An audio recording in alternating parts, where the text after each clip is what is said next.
नमस्कार, news India देख रहे हैं। मैं आपके साथ तरन्नुम। सीधा आपको लिए चलते वाराणसी, जहां सीएम योगी आदित्यनाथ कार्यक्रम में मौजूद हैं। स्कूल चलो अभियान में क्या कुछ कह रहे सुनाते हैं। है अगर वह अपने इस महती जिम्मेदारी का निर्वहन करेंगे तो उसके बेहतरीन परिणाम सामने आएंगे। और मैं इस बात पर प्रसन्नता की अनुभूति कर सकता हूं कि उत्तर प्रदेश के बेसिक और माध्यमिक शिक्षा विभाग से जुड़े हुए सभी शिक्षकों ने, गुरुजनों ने मेहनत किया, परिश्रम किया, ऑपरेशन कायाकल्प को सफलता की नई ऊंचाइयों तक पहुंचाया। स्कूल चलो अभियान में हर बच्चे को स्कूल तक पहुंचाने के लिए अपने स्तर पर प्रयास किया। आज परिणाम क्या है?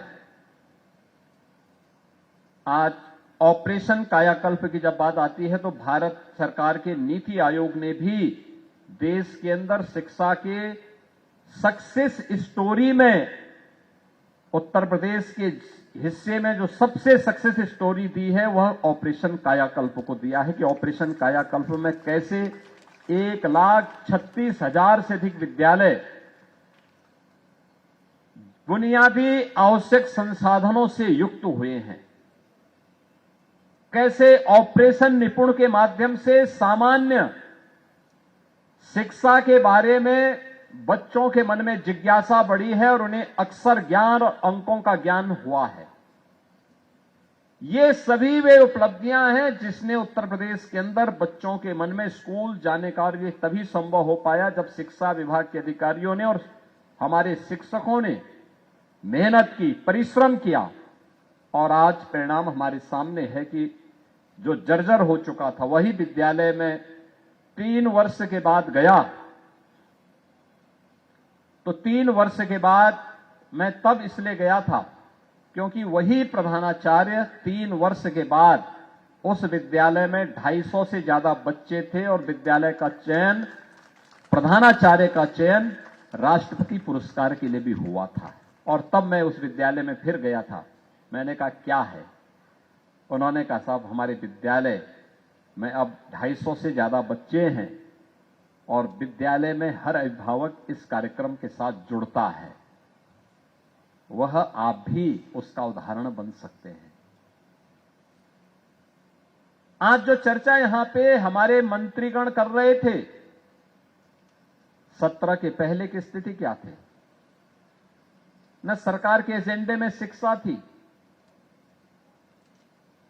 न गरीब बच्चों के बारे में या सामान्य किसी भी बच्चे के बारे में कोई चिंता भी नहीं थी, क्योंकि उनके लोग नकल कराते थे। नकल कराने के लिए उनके लिए आवश्यक था कि स्कूल में पठन पाठन न हो, भले इन बच्चों के भविष्य पर विपरीत असर पड़े, उन पे कोई चिंता नहीं होती थी। उनका अपना काम चल लेता था। एक काम चलाओ व्यवस्था से समाज का उन्नयन नहीं होता है, राष्ट्र सशक्त नहीं होता है, समृद्धि की नई ऊंचाइयों तक हम नहीं प्राप्त कर सकते। याद रखना, सामाजिक और आर्थिक समानता लानी है, सामाजिक न्याय के लक्ष्य को सही मायने में जमीनी धरातल पर उतारना है तो हमको सबको शिक्षित करना पड़ेगा। आदरणीय प्रधानमंत्री जी की प्रेरणा से जो परिवर्तन आया है, याद करिए क्या स्थितियां थी। ड्रॉप आउट रेट 19% से अधिक था यूपी के अंदर 2017 के पहले। तीसरी, चौथी, पांचवी, छठी क्लास के बाद बच्चे स्कूल छोड़ देते थे, नहीं जा पाते थे। लोग क्या बोलते थे? हम बोलते थे क्यों बच्चे स्कूल छोड़ दे रहे हैं, क्यों हमें दिन भर बच्चे घूमते हुए दिखाई देते हैं, क्यों घूमते हुए दिखाई देते हैं।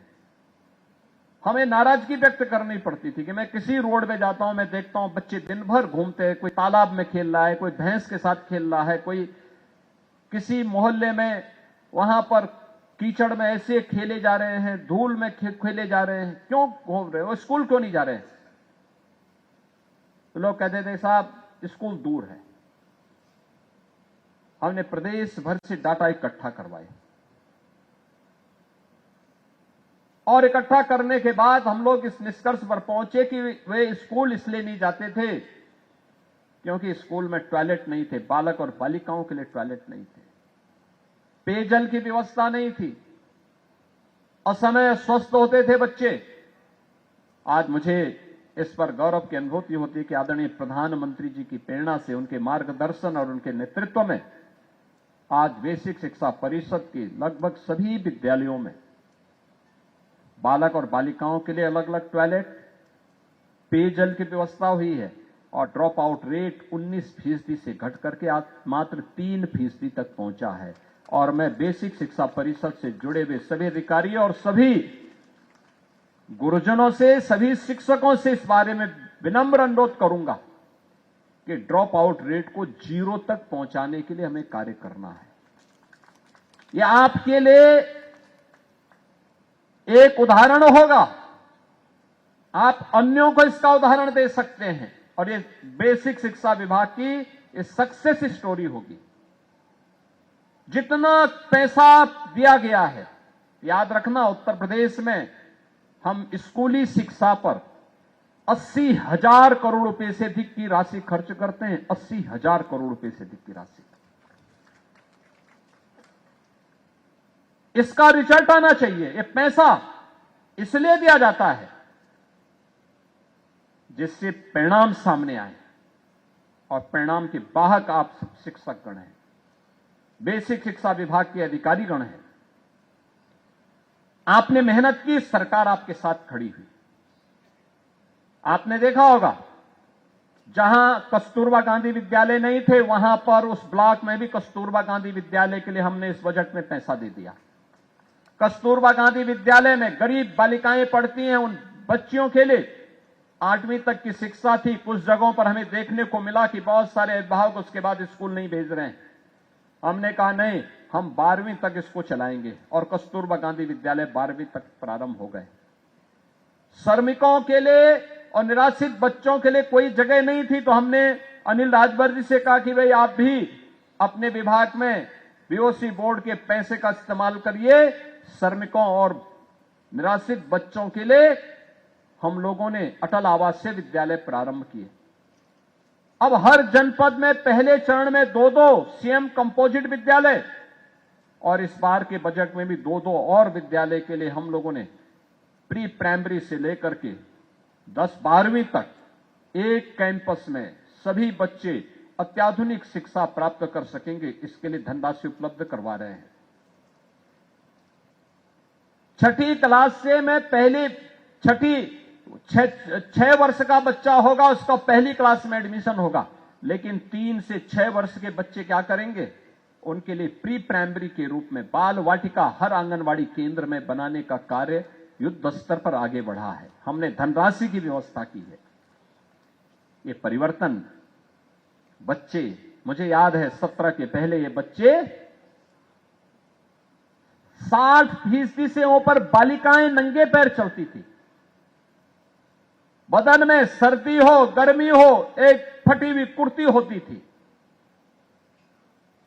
बालकों की भी स्थिति कमोवेश से ही थी। और आज मैं कह सकता हूं बेसिक शिक्षा परिषद में पढ़ने वाले हर बच्चे के लिए ये डबल इंजन की सरकार ने साल में 2 uniform, bag, books, shoes, socks, sweater, ये सारी सुविधाएं फ्री में उपलब्ध करवाई हैं। ये एडमिशन की प्रक्रिया जैसे प्रारंभ होगी 15 अप्रैल के बाद पहले चरण में और 15 जुलाई के बाद दूसरे चरण में उन बच्चों के डीबीटी के माध्यम से सारी धनराशि उनके अभिभावक के खाते में भेजी जाएगी। लेकिन हमारे शिक्षकों का दायित्व बनता है कि हम हर अभिभावक के साथ संवाद बनाएं और संवाद बना करके हम ये व्यवस्था सुनिश्चित करें कि वे अभिभावक अपने बच्चों के लिए यूनिफॉर्म जरूर बना लें, बैग ले लें, उनके लिए बुक्स तो उपलब्ध करवाया जा रहा है, लेकिन जूता, मोजा, ये सभी यूनिफॉर्म और सर्दियों में स्वेटर जरूर खरीदें। याद रखना, हम लोग जब बनाते थे तो 800-900 रुपए में हमारा ये बन जाता था। आज हम 1200 रुपया हर अभिभावक के पास भेज रहे हैं। और मेरी अनुरोध होगा कि शिक्षकों का दायित्व बनता है कि सारे। तो सीएम योगी आदित्यनाथ ने स्कूल चलो अभियान की शुरुआत की है।